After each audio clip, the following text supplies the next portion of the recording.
puis...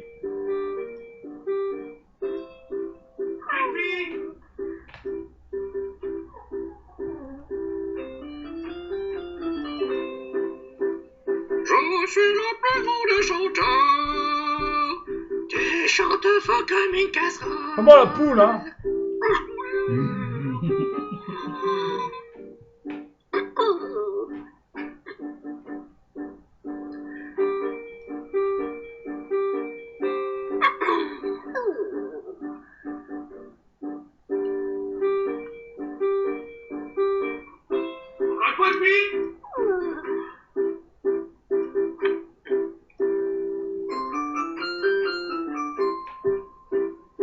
Je vais voler sur la piste. Arrête, tu vas faire un tsunami.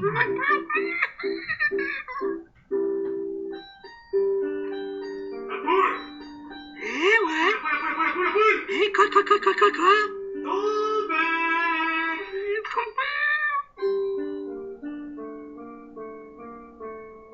Bienvenue sur la chaîne, les amis! Maître de jeu. Vas-y, passe-moi la souris, moi aussi je veux jouer au jeu là, hein. Non. Ouais, j'ai le droit de jouer au jeu, puis en plus en train de manger là, impunément. Ah, il faudrait quand même dire bonjour aux gens quand même. Non. Salutations amigas et amigals, bienvenue sur cette chaîne, c'était dans cette émission qui parle de la langue française, qui raconte des histoires surtout paranormales pour la plupart du temps, Ouais. écrites et originales, pour certaines originales. Il y a aussi un peu de rimes de temps en temps aussi. Et puis les histoires d'auteurs, parce que bon, faut réfléchir aux histoires originales, donc du coup des histoires d'auteurs pour laisser passer le temps. Voilà. Donc aujourd'hui, comme vous avez entendu au générique, pour ceux qui sont habitués, c'est une histoire d'auteur. Voilà, donc ça veut dire que le puits va être présent. Donc nous sommes avec Takakura qui fait spécialement les voix des filles. Ouais. Bon, ça, pour l'instant, il n'y avait pas trop de frites. Enfin, après, De frites. Non, il n'y avait pas trop de frites en ce moment, donc ça va. Alors t'as fait quoi depuis depuis les premiers jours du déconfinement? Bah là, j'ai mangé du chorizo. Ensuite, je suis allé dans une porcherie. J'adore. Oh, toi dégage quoi. Je suis allé en Allemagne. Ah, moi aussi. manger de la bonne grosse saucisse. Ouais, moi j'ai mangé de la choucroute, mais ils ont oublié de mettre la viande dedans, j'étais déçu. Voilà. Donc, bon, bah voilà. Donc, sinon, tu as mis ton masque au moins? Ou t'as retiré ton masque? Tout dépend. Quoi? Ah oui, voilà, il a déjà oublié. Alors aujourd'hui, ciel gris. Il fait bon quand même. Enfin, voilà. Donc voilà. Donc aujourd'hui, c'est une histoire d'auteur. Alors, on va se balancer une petite musique illustrative pour vous donner une petite idée. Si elle veut bien démarrer. Bien sûr.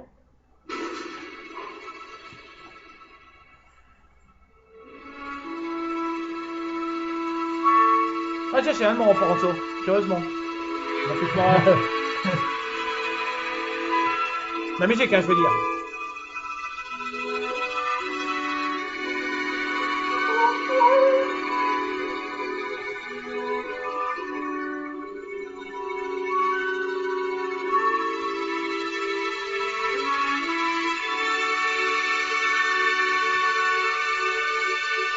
Bon, pour ceux qui reconnaîtraient le film, j'ai déjà plus de voix.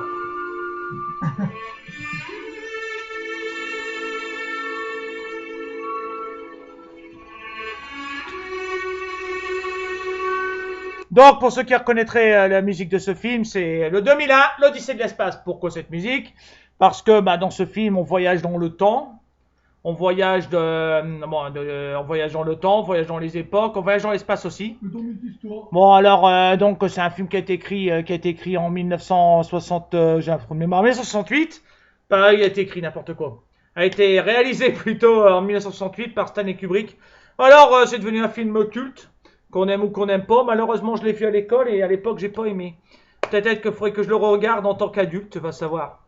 Et toi, Takakura, tu l'as vu, l'Odyssée 2001, l'Odyssée de l'espace? Je sais. Non, je crois pas. Oui, parce que bon, il y avait un peu trop de musique classique à l'époque et c'est pour ça que j'ai pas trop apprécié le truc. Mais depuis, on a grandi, le cerveau, peut-être que j'apprécierai maintenant. Va savoir. Donc, donc ça va pas être l'histoire d'Ulysse qu'on va raconter quand même. Ça va pas être l'Odyssée, quoi que ça pourrait faire une bonne histoire. Mais bon, Ouais. voilà. Donc, là, cette fois-ci, on va faire un petit tour du côté d'un auteur français. d'un auteur français qui a écrit 20 000 lieues sous les mers, qui a écrit 4 le tour du monde en 80 jours. Voilà, voilà. Vous avez deviné maintenant? Non? Toujours pas? Bon, vous n'allez pas me répondre, il n'y a personne. Tout lire pourrait savoir. Toi, la poule, tu sais? Et pas Jules Verge. Ma verge. Donc voilà, c'est un livre, on va faire... Pirates des Caraïbes. Voilà, ça va être les Pirates des Caraïbes. Donc on va raconter l'histoire d'un des livres de Jules Verne. Pour moi, pas un des plus connus. C'est pour ça que je l'ai choisi. Donc Jules Verne qui est né en 1828 à Nantes et qui est mort en 1905 à Amiens. Il a de la chance, il a raté la Il guerre. n'a même pas laissé son testament. Ouais, voilà. Bon, il a commencé par des pièces de théâtre. Il a fait de la poésie et même des chansons. Il est connu comme un romancier d'aventure, voire de science-fiction. Il a quand même plus ou moins eu des idées sur les sous-marins. Il est quand même au deuxième rang des auteurs les plus traduits, avec 4702 traductions. Hein. On devrait être fiers. Hein. Voilà, donc son premier roman, c'est 5 semaines en ballon. Et c'est pas dans un bistrot où il picole pendant 5 semaines. Donc, une légende veut qu'en 1139, à l'âge de 11 ans, le petit Jules aurait tenté de s'embarquer sur un long courrier, c'est-à-dire un bateau, en partance pour les Indes, en qualité de mousse. Son père l'aurait récupéré de justesse à Paimboeuf. Jules Verne aurait avoué avoir voulu partir pour apporter un collier de corail à sa cousine, Caroline Trausson, dont il était amoureux. Rudement engueulé par son père, tu m'étonnes, il aurait promis de ne plus voyager qu'en rêve, et c'est ce qu'il a fait d'ailleurs. Ce n'est qu'une légende, bien sûr enjolivée par l'imagination familiale, car dans ses souvenirs d'enfance et de jeunesse, il raconte qu'il est monté à bord d'un voilier, l'a exploré, a tourné le gouvernail, s'est amusé au bord, et puis c'est en l'absence de gardien c'est l'absence de gardien qui lui vaut la réprobation du capitaine. Enfin voilà, donc voilà, c'est que voilà, Jules Verne, le seul moment où il aura fait de l'aventure comparé à tous ses livres, ce sera en montant sur un bateau. Il n'est pas devenu roi des pirates, lui. Il est resté sur son bateau, puis il est redescendu. On commence comme ça. Il n'a pas fait des grands voyages comme on pourra lire par la suite. Voilà, on commence comme ça. Comme par la suite, on pourra lire dans ses grands livres. Hein. Donc, il a du diabète et du coup des problèmes de vue qui l'empêchent à écrire à la fin de sa vie. Bon, il y a quand même eu plus de 5000 personnes à son enterrement. Alors, il a été adapté un peu partout, au cinéma, en série, en dessin animé et en BD. Donc, uns de ses livres, 5 mènes en ballon, c'est son premier, 20 000 lieues sous les mers, Le tour du monde en 80 jours, Michel Strogoff, et Voyage en 130, voilà. J'avais parlé du titre de ce qu'on allait faire. Bon, alors, de ce qu'on a vu, de ce qu'on connaît, Voyage au centre de la Terre, c'est celui qu'on va raconter. Ça n'a pas été mon préféré, mais plus on rentre dans l'histoire et plus on apprécie quand même, malgré que les mots sont compliqués. Et toi, t'as lu lequel dans les quelques-uns que j'ai cités? Je crois que j'en ai plus qu'un seul. Quoi? 80 tour du monde en 80 jours. Tu n'as pas lu 20 000 lieues sous les mers? Non, je l'ai pas encore lu, j'en ai entendu beaucoup parler. Bah moi, je les ai lus, mais je les ai vus en film, les adaptations. Ouais, j'ai aussi Il y a la version dessin animé toute pourrie que j'ai vue quand j'étais petit avec des animaux. Donc, Michel Strogoff, c'est pas non plus ce que je préfère, parce que bon, c'est pas mal d'espionnage, d'après ce que je me souviens, enfin le début qu'on m'a fait lire à l'école. Donc, Voyage au centre de la Terre. Donc, il a été écrit en 1864, hein, donc il mélange des données scientifiques et l'imagination. Enfin, il y a beaucoup d'imagination. Bon, il utilise 5 sciences, il utilise des sciences jeunes à l'époque, comme la cryptologie, qui est Paul peut répondre, elle est peut-être intelligente. Bon, d'accord. La cryptologie qui est l'étude de l'écriture. Donc, il y a tout un passage de runes et tout ça. Ça fait partie de ça à l'époque c'était jeune. Je comprends pourquoi je le savais pas. La paléontologie. Ça, c'est les dinosaures, ça. Ouais, c'est plus ou moins ça, ouais. Non, je dis ça en gros. Et la géologie. Ça, faire de la... Ah non, c'est la spéologie. Non, la géologie, c'est pas pareil. J'allais dire une connerie, mais du coup, j'allais parler de visiter des grottes. Oui, voilà, ça parle des pierres, ça parle des cailloux et tout ça. Parler de ça, c'est quand papa va visiter les grottes. Donc, c'était jeune à l'époque, donc c'est pour ça qu'il imagine beaucoup de choses. Et puis il a étudié quelques trucs pour au moins que c'est un peu quand on lit le sujet, qu'on voit que au moins quand il parle de dinosaures et toutes ces bestioles, bon, voilà. Donc, la mer souterraine, bon, malheureusement, je suis obligé de dire un peu ce qui se passe dans le livre, qui découvre dans l'histoire, n'a pas été accepté par les scientifiques, même à notre époque, car les cavernes qui l'abriteraient, avec la pression de la mer, les cavernes s'effondraient. Hein. Voilà, donc bon, donc c'est pour ça que la mer, les souterrains et les scientifiques n'admettent pas cette thèse de Jules Verne. Voilà. Donc au cinéma, et on l'a vu en 1959, en 76 et en 2008. En 2012, ils ont même fait un deuxième. Franchement, un deuxième. Et ils ont fait le premier. Il n'y a pas de deuxième. Il y a pas de deuxième. Il ne devrait pas y avoir de deuxième à ce livre quand même. Enfin, voilà. Donc bon, maintenant le deuxième, il paraît que je l'ai pas vu. Donc il s'avère que ça pourrait être une adaptation d'un autre de ses livres qui s'appelle L'île mystérieuse. Voilà. Et il existe en série et en BD ainsi qu'en jeu. Et voilà, il y a aussi même une attraction dans un parc de Tokyo. On t'enferme dans une tombe. Dans un parc de Tokyo, il y a cette attraction. Et devine, c'est encore quel parc qui a fait ça? Disney. Voilà, c'est encore Disney qui se fait du fric à Tokyo. Donc, ils ont fait cette attraction. Bon, bah voilà. C'est le fric qu'on enferme dans ta tombe. Et ils ont fait une deuxième que je préférerais mieux visiter quand même. 20 milieux sous les mers. Dans ce parc. Voilà, donc je sais pas à quoi ça ressemble. Allez, peut-être qu'il y a des vidéos sur YouTube, j'en sais rien. Voilà. Donc, voilà ce que je peux raconter sur ce livre.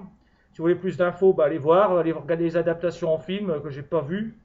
Oh, Et puis, on peut facilement faire comment dire ça, c'est pas mal inspiré d'Edgar Poe, donc comme dans Scarabée. Non, à l'époque, ils écrivent beaucoup pareil d'ailleurs. Mais bon, le début paraît long, mais bon, faut toujours attendre un peu pour. Moi, j'ai eu du mal au début. Tu me diras avec tous les mots compliqués. Ah bah, tu m'étonnes que.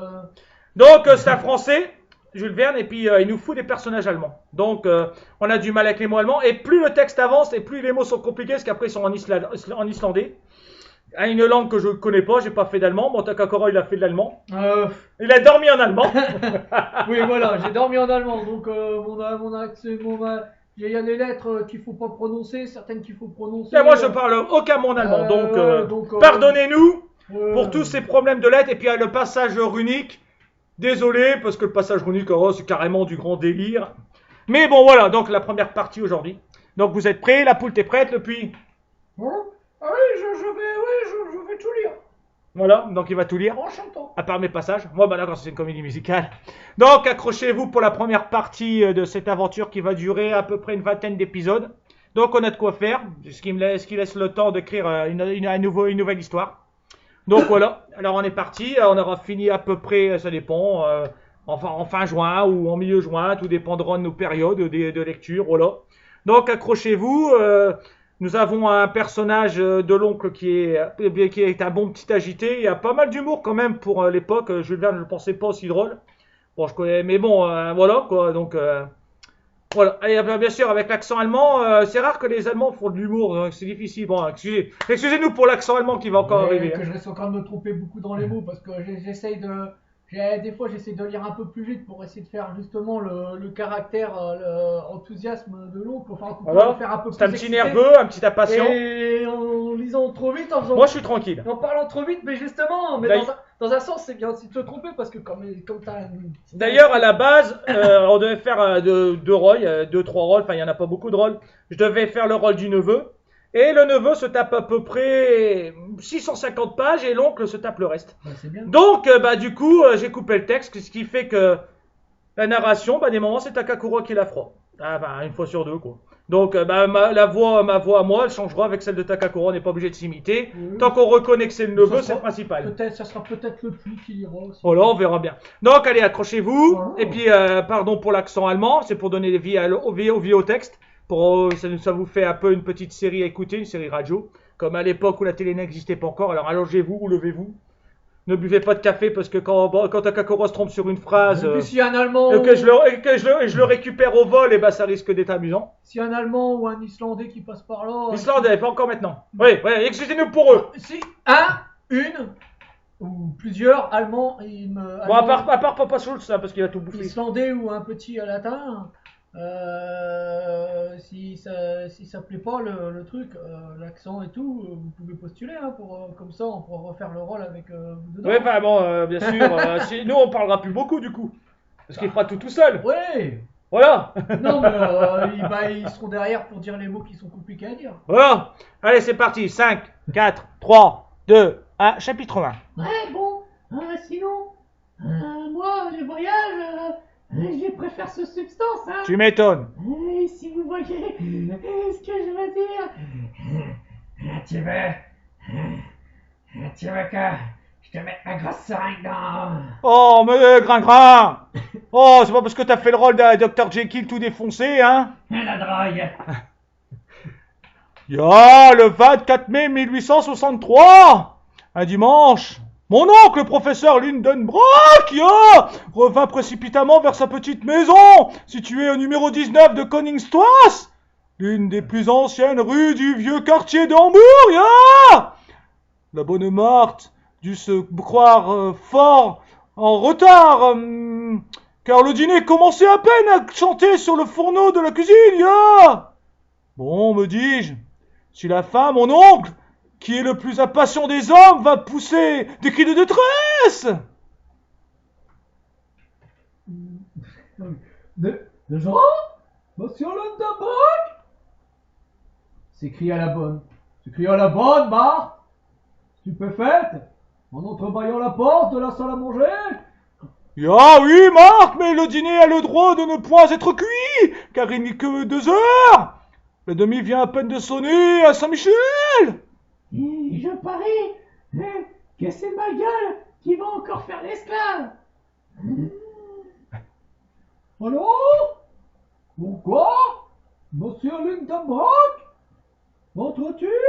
Ya, il nous le dira vraisemblablement. Voilà.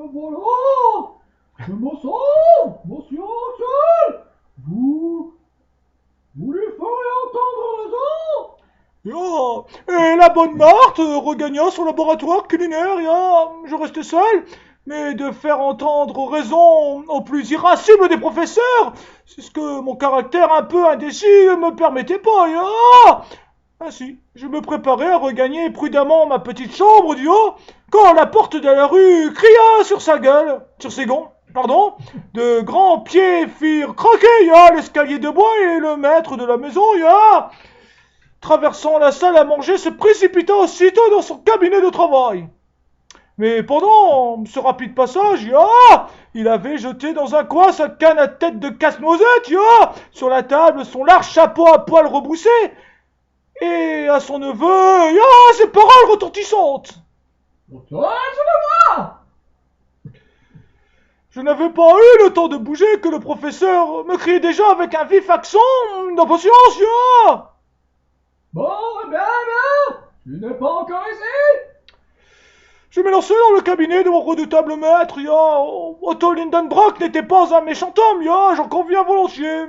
Mais à moins de changements improbables, il mourra dans la peau d'un terrible original. Il était professeur au Johannenheim et faisait un cours de minéralogie pendant lequel il se mettait régulièrement en colère, une fois sur 2. Non pas qu'il se préoccupait d'avoir des élèves assidus à ses leçons, ni du degré d'attention qu'il lui accordait, ni du succès qu'il pouvait obtenir.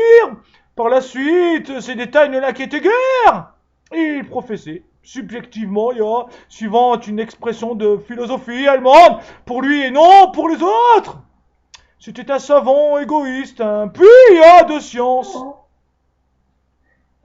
Comme si que le puits et la science se marient. Je répondrai même pas. Et le puits, t'as raison, on répond pas à la poule. Inexistante. Voilà, c'est ça, elle est inexistence. Elle était assise dessus. Donc, la poulie grinçait quand on en voulait tirer quelque chose. En un mot, un avare. Il y a quelques professeurs de ce genre en Allemagne. Mon oncle, malheureusement, ne jouissait pas d'une extrême facilité de prononciation. Sinon, dans l'intimité, au moins, quand il parlait en public, et c'est un défaut regrettable chez un orateur. En effet, dans ces démonstrations, aux jeunes hommes, souvent, le professeur s'arrêtait court. Il luttait contre un mot récalcitrant, qui ne pouvait pas glisser entre ses lèvres. Un de ces mots qui résistent, se gonflent et finissent par sortir sous la forme la forme peu scientifique d'un juron. De la grande colère. Or, il y a en minéralogie, bien des dénonciats, des désolé! Pardon. Or, il y a en minéralogie bien des dénominations semi-grecques, semi-latines, difficiles à prononcer, de ces rudes appellations qui écorcheraient les lèvres d'un poète. Je ne veux pas dire du mal de cette science, loin de moi, ya. Mais lorsqu'on se trouve en présence de cristallisations rhombodéotriques, des résines rétinasphaltes, des gélinitites et des frangasites, des molybdates de plomb, des tungstates de manganèse et des titaniates de citron, de zircone, il est permis à la langue la plus adroite comme la mienne de fourcher, pardon. Donc, dans la ville, on connaissait cette pardonnable infirmité de mon oncle et on en abusait, on l'attendait au passage dangereux et il se mettait en fureur et il en riait.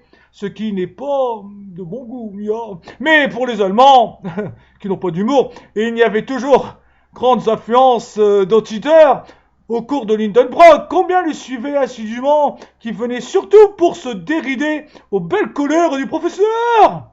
Quoi qu'il en soit, mon oncle, je ne saurais trop le dire, était un véritable savant. Bien qu'il cassât parfois ses échantillons, c'est trop brusquement, il joignait au génie de la du géologue l'œil du minéralogiste. Avec son marteau, sa pointe d'acier, son aiguille aimantée, son chalumeau et son flacon d'acide nitrique, c'était un homme très fort, à la cassure, à l'aspect, à la dureté, à la fusibilité, au son, à l'odeur, au goût d'un minéral quelconque, il le classait sans hésiter parmi les 600 espèces que la science compte aujourd'hui, Aussi, le nom de Lindenbrock retentissait avec honneur dans les gymnases, et les associations nationales.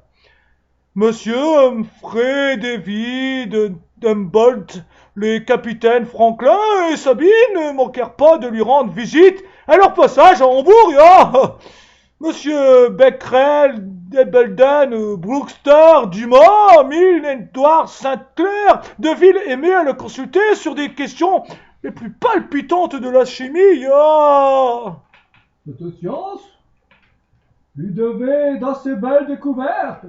Et en 1853, il avait paru à Leipzig, un traité de cristallographie transcendante par le professeur Otto Lidenbrock. Grande in folio avec planche qui cependant ne fit pas ses frais. Ajoutez à cela que mon oncle était conservateur du musée minéralogique de Monsieur Struve, ambassadeur de Russie. Précieuse collection d'une renommée européenne. Voilà donc le personnage qui m'interpellait avec tant d'impatience. Représentez-vous un homme grand, maigre, d'une santé de fer et d'un blond juvénile qui lui ôtait 10 bonnes années de sa cinquantaine.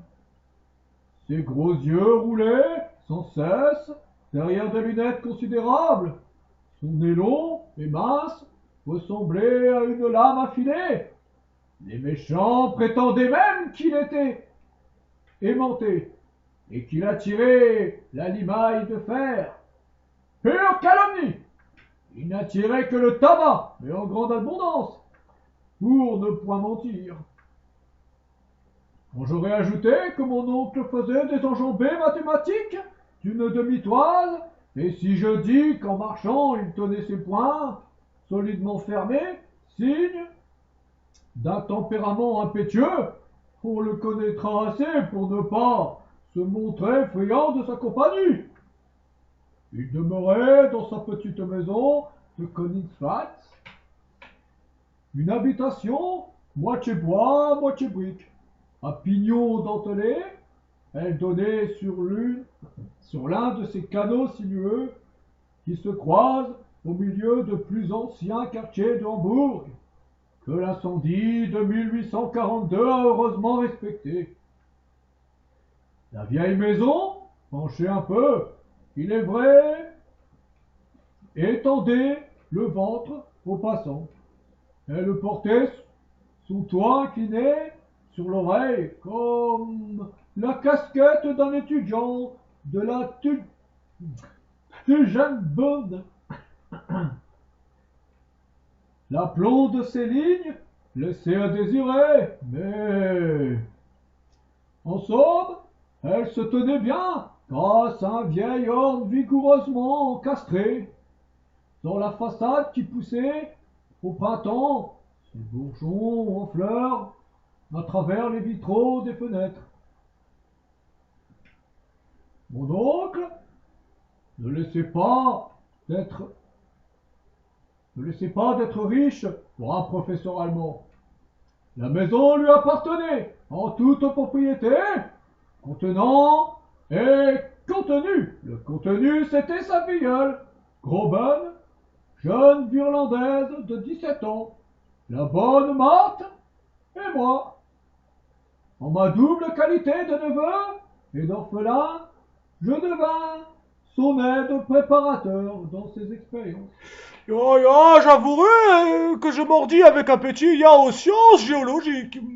J'avais du sang de minéralogiste dans les veines, et je ne m'ennuyais jamais en compagnie de mes précieux cailloux, En somme, on pouvait vivre heureux dans cette maisonnette de Koningstrasse. Un Allemand qui sait pas dire des mots allemands, c'est con quand même, mais pardon les gens. Malgré les impatiences de son propriétaire, car tout en s'y prenant d'une façon un peu brutale, celui-ci ne m'en aimait pas moins. Mais cet homme-là ne savait pas attendre et il était plus pressé que la nature. Quand en avril, il avait planté dans les pots de faïence de son salon des pieds de réséda ou de volubilis. Chaque matin, il allait régulièrement les tirer par les feuilles afin de haler leur croissance. Avec un pareil original, il n'y avait qu'à obéir. Je me précipitai donc dans son cabinet. Chapitre 2. Je vois pas ce que je fais encore là. On va me... Ah merde.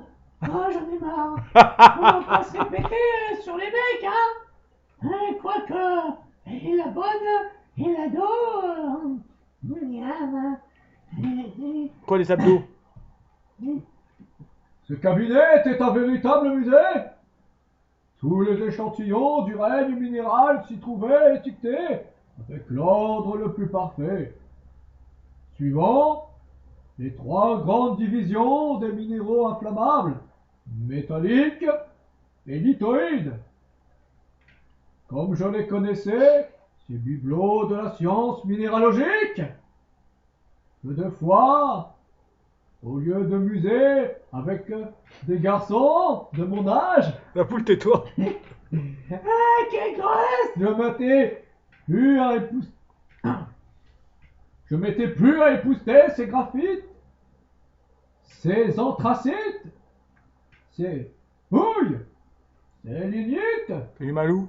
ces houilles, Pardon. ces tourbes, et les bitumes, les résines, les sels organiques qu'il fallait préserver du moindre atome de poussière. Et ces métaux depuis le fer jusqu'à l'or, dont la valeur relative disparaissait devant l'égalité absolue des spécimens scientifiques. Et toutes ces pierres qui eussent suffi à reconstruire la maison de Koningstrasse, même avec une belle chambre de plus dont je me serais si bien arrangé. Mais en entrant dans le cabinet, je ne songeais guère à ces merveilles. Mon oncle seul occupait ma pensée. Il était enfoui dans son large fauteuil, garni de velours d'Utrecht, et tenait entre les mains un livre qu'il considérait avec la plus profonde admiration. « Quel livre! Quel livre !» s'écria-t-il. Enfin, Takakura, la flemme, t'en es malade, Cette exclamation me rappela que le professeur Lindenbrock était aussi bibliomane à ses moments perdus, Mais un bouquin n'avait de prix à ses yeux qu'à la condition, d'être introuvable, ou tout du moins, illisible. Eh bien, dit-il, tu ne vois donc pas?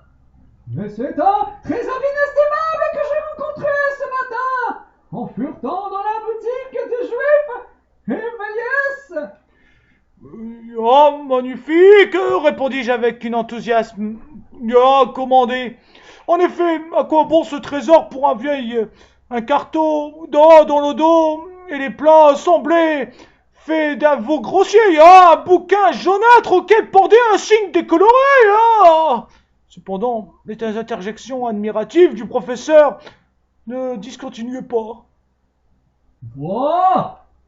Disait-il en se faisant à lui-même demande et réponse. Ah, encore un dingue. Mais bon, et quand j'ai un rôle, on sonne. Hein? Ça c'est bon? Oui, c'est admirable. Et quelle reliure! Ce livre s'ouvre-t-il facilement? Oui, oui, oui, oui, car il reste ouvert à n'importe quelle page. Mais se ferme-t-il bien? Oui, oui, oui, car la couverture et les feuilles forment un tout bien uni, sans se séparer, ni bailler en aucun endroit. Et ce dos qui n'offre pas une seule brisure après 700 ans d'existence. Ah, voilà une reliure dont Boseriam, classe ou Purgold eussent été fiers. Pour une pouliche, je comprendrais autant d'excitation, mais là, c'est même pas un livre. Ah, la poule quand même. En attendant, on pourrait croire que le mec il fait du TDAH avec son bouquin, hein. Ouais, voilà, voilà. Donc la poule, on l'écoute pas parce qu'elle a accordé à des grossièretés. En parlant ainsi, mon oncle ouvrait et fermait successivement le vieux bouquin et je ne pouvais faire moins que de l'interroger sur son contenu, bien que cela ne m'intéressait aucunement. C'est gros boulon. Oui, je sais que t'aimes bien gros boulon, mais bon, fais gaffe à la grosse tanche. Pardon. Et quel est donc le titre de ce merveilleux volume? Demandai-je avec un empressement, trop enthousiaste pour n'être pas fin. Cet ouvrage, répondit mon oncle en s'animant, c'est Lex Kringladesmar Desna Turleson, le fameux auteur islandais du XIIe siècle. C'est la chronique des princes norvégiens qui régnèrent en Islande. Je te jure, on m'aura tout fait.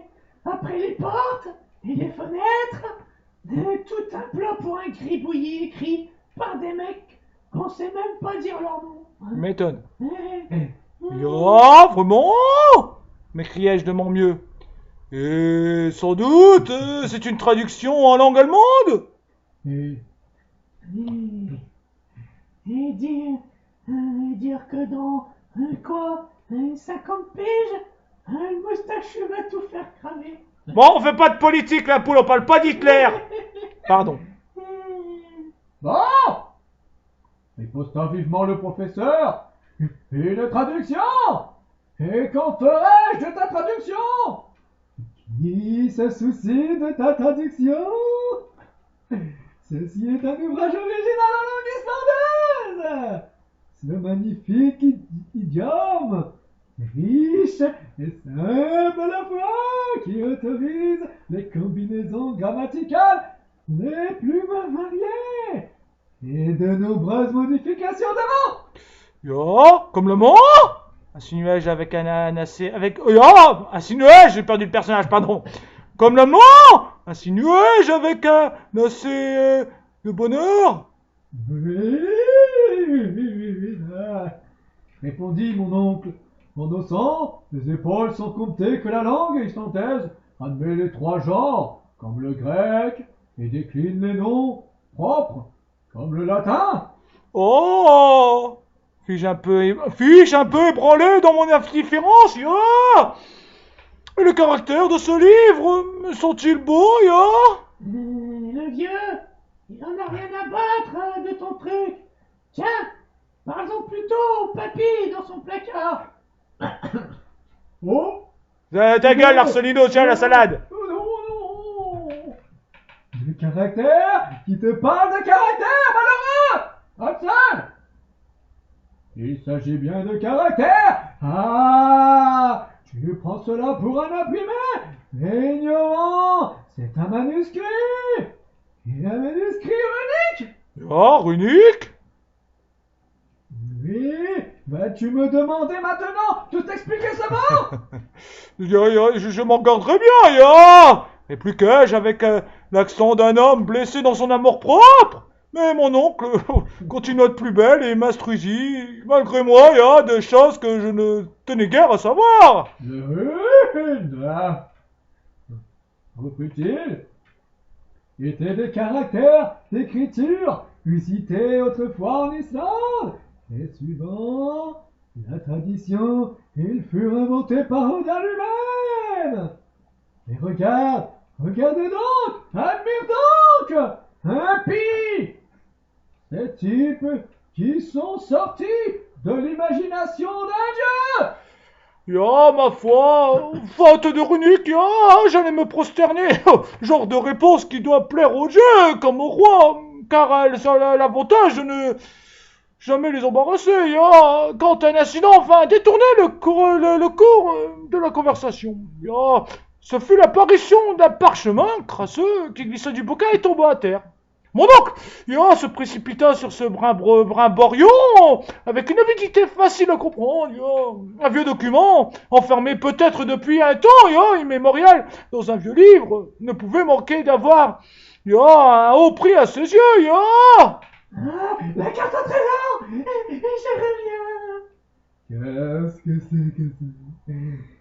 Qu'est-ce que c'est là? Cria-t-il. Et en même temps, il déployait soigneusement sur sa table un morceau de parchemin long de 5 pouces, large de 3, et sur lequel s'allongeaient en ligne transversale les caractères du grimoire. En voici le facsimilé exact. Je tiens à faire connaître ces signes bizarres car ils amèneront le professeur Lindenbrock et moi-même à entreprendre la plus étrange expédition du 19e siècle. Le professeur considéra, pendant quelques instants, cette série de caractères, puis il dit en relevant ses lunettes, Les types sont absolument identiques à ceux du manuscrit de Snorturson. Mais est-ce que cela peut signifier? Comme le runique me paraissait être une invention de savant pour mystifier le pauvre monde, je ne fus pas fâché de voir que mon oncle n'y comprenait rien. Du moins, cela me sembla ainsi au mouvement de ses doigts qui commençaient à s'agiter terriblement. C'est pourtant du vieil Islandais, murmura-t-il entre ses dents. Et le professeur Lindenbrock devait bien s'y connaître, car il passait pour être un véritable polyglotte, Non pas qu'il parlât couramment les 2000 langues et les 4000 idiomes employés à la surface du globe, non, mais enfin, il en savait une bonne part, Il allait donc, en présence de cette difficulté, se livrer à toute la pétiosité de son caractère, et je prévoyais une scène violente. Quand 2 heures sonnèrent, au petit cartel de la cheminée, aussitôt la bonne Marthe ouvrit la porte du cabinet en disant « La soupe est servie! Oh! Au diable la soupe! » s'écria mon oncle. « Et celle qui l'a faite, et ça, ils la mangeront! » Oh, Marthe s'enfuit. Je volais sur ses pas et sans savoir comment, je me trouvais à ma place habituelle dans la salle à manger, oui. J'attendis quelques instants, le professeur ne vint pas. C'était la première fois, à ma connaissance, qu'il manquait à la solennité du dîner. Et quel dîner cependant! Une soupe au persil, une omelette au jambon relevée d'oseille à la muscade, une longe de veau à la compote de prunes. Et pour dessert, bizarre, des crevettes au sucre. Oh, toi, dégage le vieux, laisse-moi faire parler de ma bouffe, là. Le tout arrosé d'un joli vin de Moselle, Voilà ce qu'un vieux papier allait coûter à mon oncle. Aïe, aïe, aïe, aïe. Ma foi, en qualité de neveu, je me crus obligé de manger pour lui. En même temps que pour moi, ce que je fis en conscience. Jamais j'aurais vu chose pareille, disait la bonne Marthe. Monsieur Lidenbrock, qui n'est pas à table, c'est, à ne pas le croire, cela présage quelques événements graves. Reprenait la vieille servante en hochant la tête. Dans mon opinion, ça ne présageait rien. Sinon, une scène épouvantable, quand mon oncle trouverait son dîner dévoré.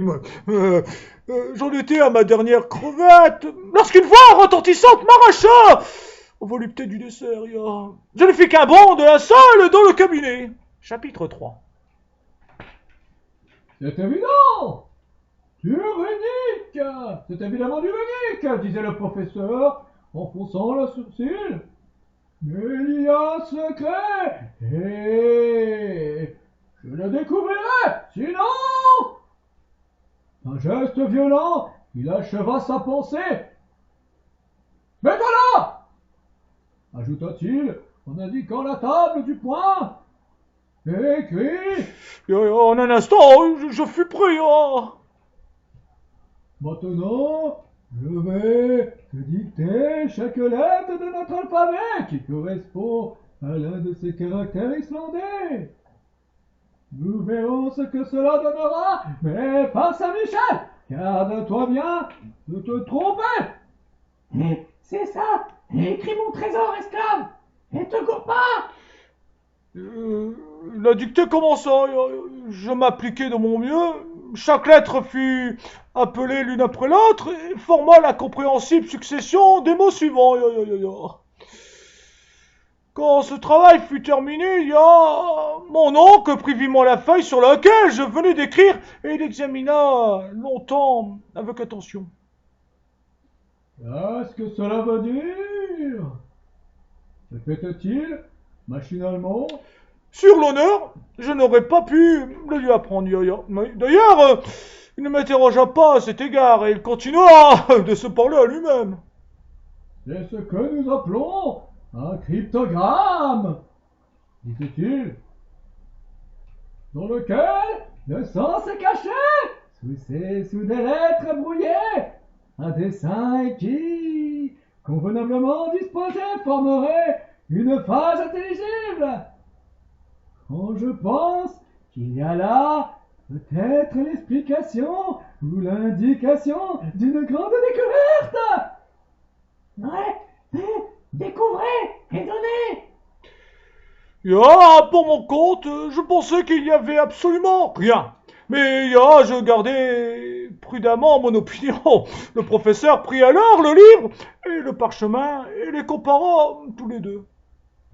Ces deux écritures ne sont pas de la même main, dit-il. Le cryptogramme est postérieur au livre et j'en vois tout d'abord une preuve irréfragable. Oh, irréfragable. Ça, c'est du français, les gens, désolé, hein. Irréfragable. Irréfragable. En effet, la première lettre est une double. M. On chercherait évidemment dans le livre de Turleson, car elle ne fut ajoutée à l'alphabet islandais qu'au XIVe siècle. Ainsi donc, il y a au moins 200 ans entre le manuscrit et le document. Cela, j'en conviens, me parut assez logique. Je me suis donc conduit à penser, après mon oncle, que l'un des possesseurs de ce livre aura tracé ses caractères mystérieux. Mais qui diable était ce possesseur? N'aurait-il point mis son nom à quelques endroits de ce manuscrit? Mon oncle releva ses lunettes, prit une forte loupe et passa soigneusement en revue les premières pages du livre.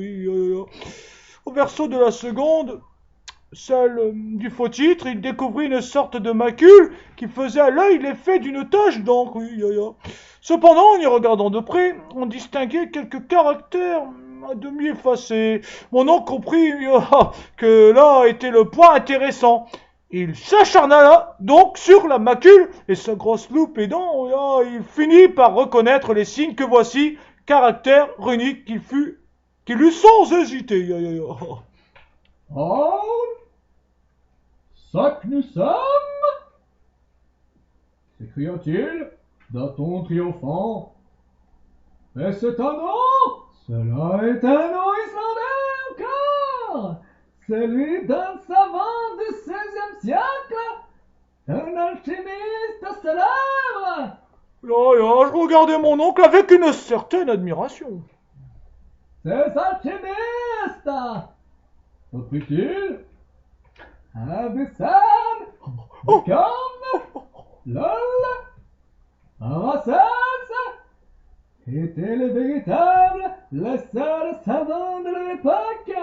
Ils ont fait des découvertes dont nous avons le droit d'être étonnés. Pourquoi ce sac nous sommes n'aurait-il pas enfoui sous ces incompréhensibles cryptogrammes quelque surprenante invention? Cela doit être ainsi. Cela est. L'imagination du professeur s'enflammait à cette hypothèse. Sans doute, osai-je répondre. Mais quel intérêt pouvait avoir ce savant à cacher ainsi quelques merveilleuses découvertes? Pourquoi? Le sais-je? Galilée n'en a-t-il pas agi ainsi pour Saturne? D'ailleurs, nous verrons bien. J'aurai le secret de ce document et je ne prendrai ni nourriture ni sommeil avant de le voir deviner. Oh, pensai-je. Ni toi non plus, Axel, reprit-il. Quel rapien, vieux! Enfin, il a raison! Pour trouver mes lingots, tous au boulot! Et moi, je vais faire une petite sieste. On dirait presque un slogan politique, hein. Pour trouver mes lingots tous au boulot, et moi je vais faire une petite sieste, on dirait presque un slogan politique. Enfin, voilà. Joable, me dis-je. Il est heureux que j'ai dîné pour deux, Et d'abord, puis mon oncle, il faut trouver la langue de ce chiffre. Cela ne doit pas être difficile. Ces mots, je relevais vivement la tête. Mon oncle reprit son soliloque. Rien n'est plus aisé. Il y a dans ce document 132 lettres qui donnent 79 consonnes contre 53 voyelles. Or, c'est à peu près suivant cette proportion que sont formés les mots des deux langues méridionales.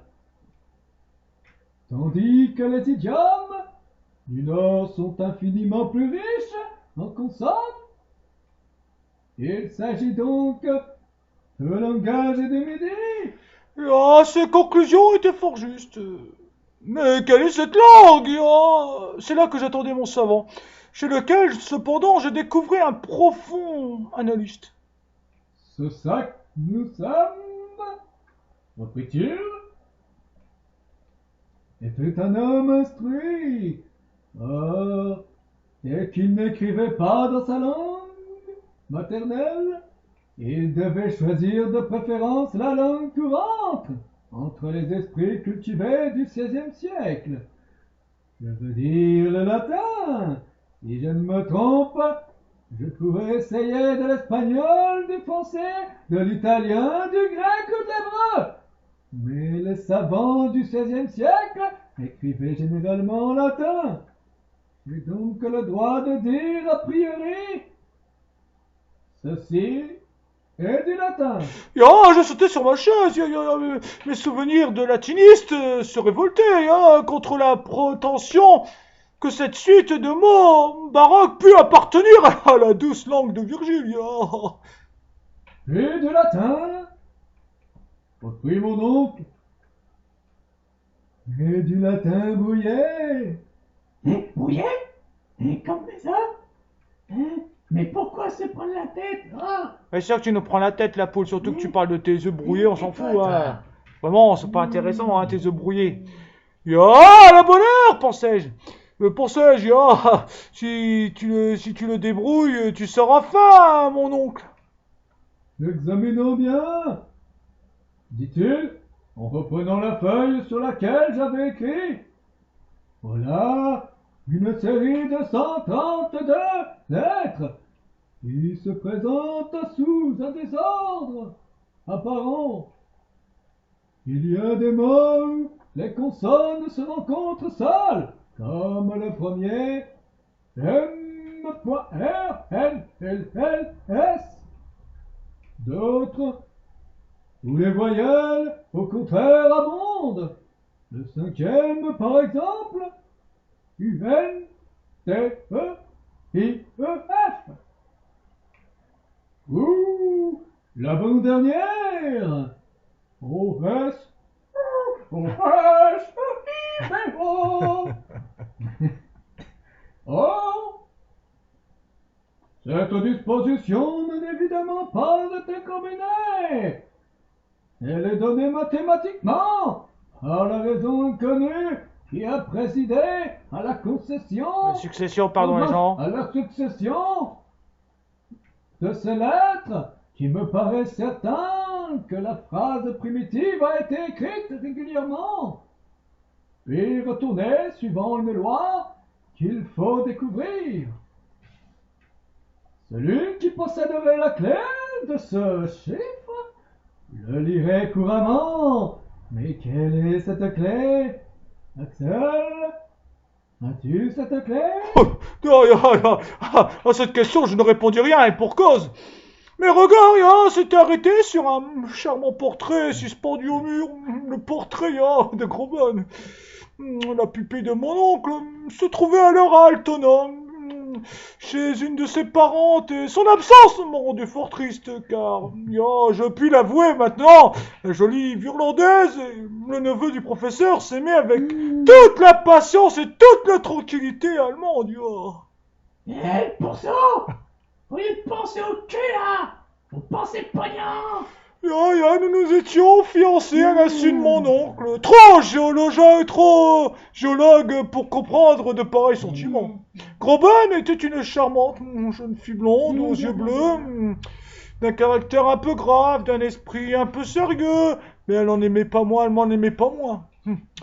Pour mon compte, je l'adorais, si toutefois ce verbe existe dans la langue tudesque. L'image, de ma petite Virlandaise me rejeta donc en un instant, du manque des réalités dans celui des chimères, dans celui des souvenirs. Je revis la fidèle compagne de mes travaux et de mes plaisirs, Elle m'aidait à ranger chaque jour les précieuses pierres de mon oncle. Elle les étiquetait avec moi, Oh, écoute là, on arrête de fantasmer. Fantasmer sur des pierres, quand même, la poule, le mec, il pense à une gonzesse, il pense à des pierres avec elle. Enfin, voilà. C'était une très forte minéralogiste que mademoiselle Grobonne, Elle en eut remonté à plus d'un savant, Elle aimait approfondir les questions ardues de la science, Que de 12 heures nous avons passé à étudier ensemble, et combien j'enviais souvent, le sort de ces pierres insensibles, Quelle maniée de ces charmantes mains, Si je me gêne, on me le dit, réfléchis, je vais aller présenter mes respects à la belle. Puis l'instant de la récréation venue, nous sortions tous les deux, nous prenions par les allées touffues de l'Alster et nous nous rendions de compagnie au vieux moulin goudronné de lin qui fait si bon effet à l'extrémité du lac. Chemin faisant, on causait en se tenant par la main. S'ennuyait ces Allemands quand même. Mais bon, je lui racontais des choses dont elle riait de son mieux. L'humour allemand aussi est pas mal, pardon. On arrivait ainsi jusqu'au bord de l'Elbe et après avoir dit bonsoir aux cygnes qui nagent parmi les grands nénuphars blancs, nous revenions au quai par la barque à vapeur. Oui, je suis un gentil cygne, moi. Ouais, moi je vais t'en mettre un signe dans la tronche. Oui. C'est peut-être du texte codé pour dire qu'il faisait des choses quand même. Comme ouais, voilà, bon. Ouais, tais-toi la poule. Il est gay, donc... J'en étais là de mon rêve quand mon oncle, frappant de la table du poing, me ramena violemment la réalité. Voyons, dit-il, la première idée qui doit se présenter à l'esprit pour brouiller les lettres d'une phrase, c'est, il me semble, d'écrire les mots verticalement au lieu de les tracer horizontalement. Tiens, pensais-je. Il faut voir ce que cela produit. Axel jette une phrase quelconque sur ce bout de papier, mais au lieu de disposer les lettres à la suite, les unes des autres, mêlées successivement par colonne verticale, de manière à les grouper en nombre de 5 ou 6. J'ai compris ce dont il s'agissait, et je suis tellement émoustillé par Groban que je me trompe dans mes mots, pardon. J'ai compris, ce dont il s'agissait, et immédiatement, j'écrivais de haut en bas, Bon, dit le professeur sans avoir lu, et maintenant dispose de ces mots sur une ligne horizontale. J'obéis et j'obtins la phrase suivante. JMN point TRN point L apostrophe BMIO. Pas d'exclamation, TU trémot, IPEB, Parfait. Et mon oncle, en m'arrachant le papier des mains, voilà qui a déjà la physionomie du vieux document, et voyez-le s'engrouper ainsi que les consonnes dans la même désordre. Il y a même des majuscules au milieu des mots, ainsi que des virgules, tout comme dans le parchemin de Saknussemm. Je ne puis m'empêcher de trouver ces remarques fort ingénieuses. Oh, reprit mon oncle en s'adressant directement à moi. Pour lire la phrase que tu viens d'écrire et que je ne connais pas, il me suffira de prendre successivement la première lettre de chaque mot, puis la seconde, puis la troisième, ainsi de suite. Mon oncle, à son grand étonnement, et surtout au mien, lu. Je t'aime bien, ma petite Groban, hein? Puis le professeur. Oui, sans m'en douter, mon amoureux, maladroit. J'avais tracé cette phrase compromettante. Ah, tu aimes Groban? Reprit mon oncle d'un véritable ton de tuteur. Non, balbutiai-je. Ah, tu aimes Groban? Reprit-il machinalement. Eh bien, appliquons mon procédé au document en question. Mon oncle, retombé dans son absorbante contemplation, oubliait déjà mes imprudentes paroles. Tu vas répondre à la question, aimes-tu Grovagne? Pardon. Je dis imprudent, car la tête du savant ne pouvait comprendre les choses du cœur. Oui, gros pour moi. Mais heureusement, la grande affaire du document l'emporta. Au moment de faire son expérience capitale, les yeux du professeur Lindenbrock lancèrent des éclairs à travers ses lunettes. Ses doigts tremblèrent lorsqu'il reprit le vieux parchemin. Il était sérieusement ému. Enfin, il toussa fortement, et d'une voix grave, appelant successivement la première lettre, puis la seconde de chaque mot, il me dicta la série suivante. En finissant, je l'avouerai, j'étais émotionné. Ces lettres, nommées une à une, ne m'avaient présenté aucun sens à l'esprit. J'attendais donc que le professeur laissa se dérouler, pompeusement entre ses lèvres, une phrase d'une magnifique latinité. Mais qui aurait pu le prévoir? Yo. Un violent coup de poing et branle à la table. L'encre jaillit, la plume me sauta des mains. Yo. Ce n'est pas cela! S'écria mon oncle. Ce n'est pas les insectes communs! Yo, puis traversant le cabinet comme un boulet, descendant l'escalier comme une avalanche, il se précipita dans Königsgrasse et s'enfuit à tout jaune. Fin de la première partie.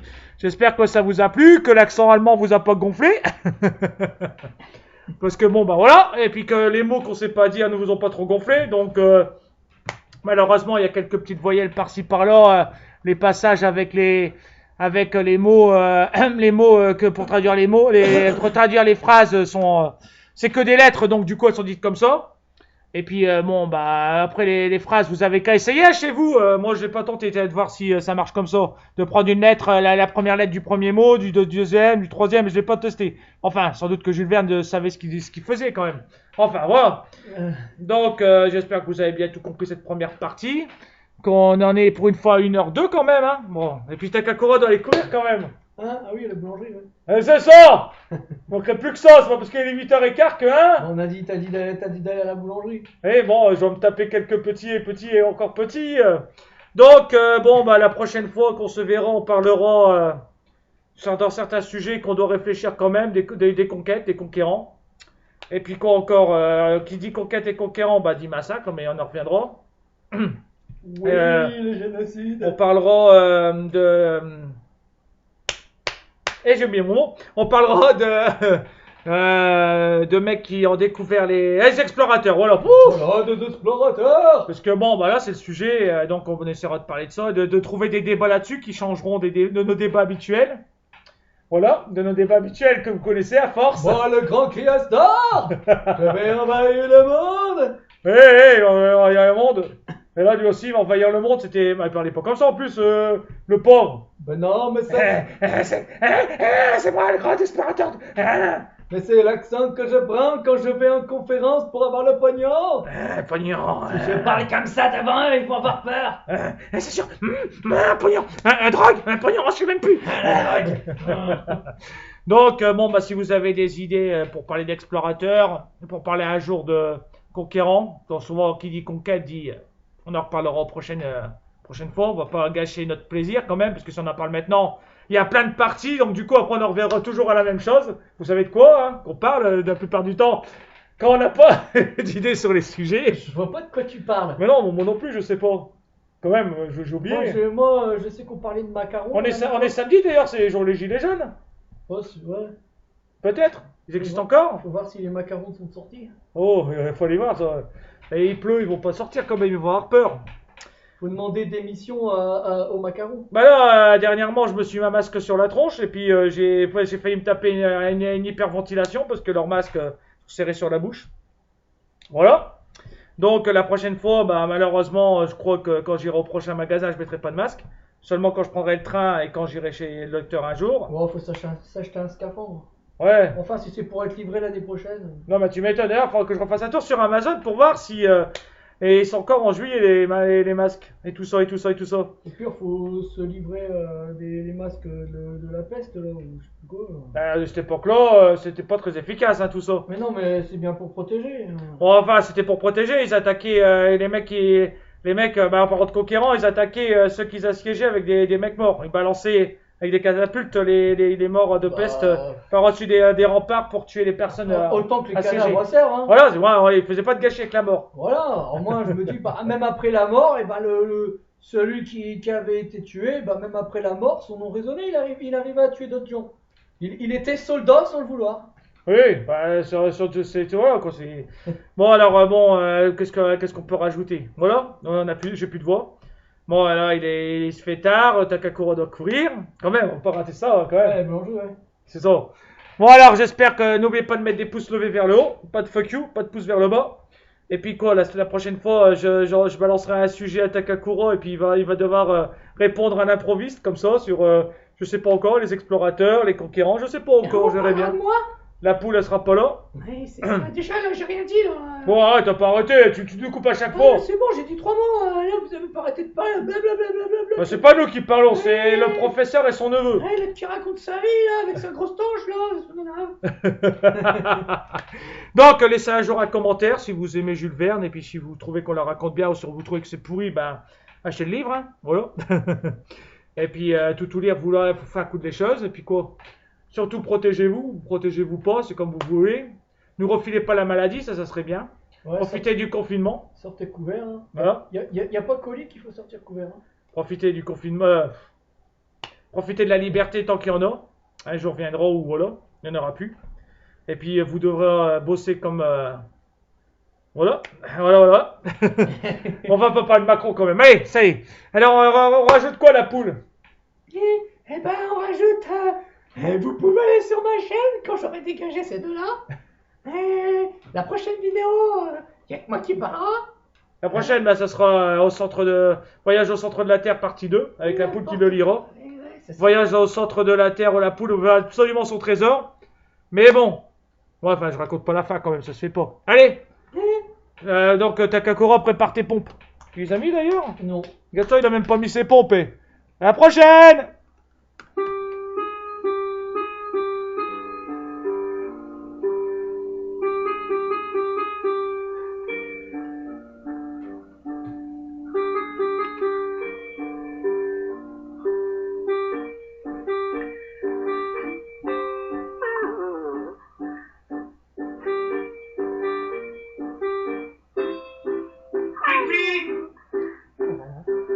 Et puis, tu vas pas refaire à la stéréo, non? Je suis le plus grand des chanteurs, qui chante fort comme une casserole. J'aime bien comment tu t'assis sur la tête de la poule.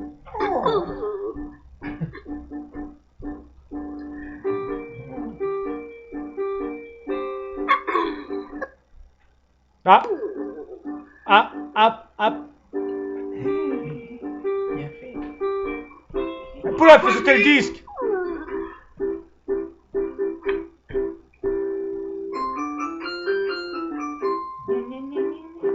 Je vais volter sur la piste. Arrête, tu vas faire un tsunami.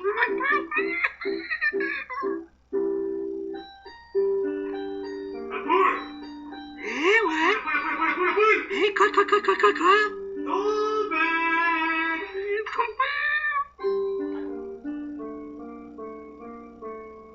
Bienvenue sur la chaîne, les amis. Maître de jeu.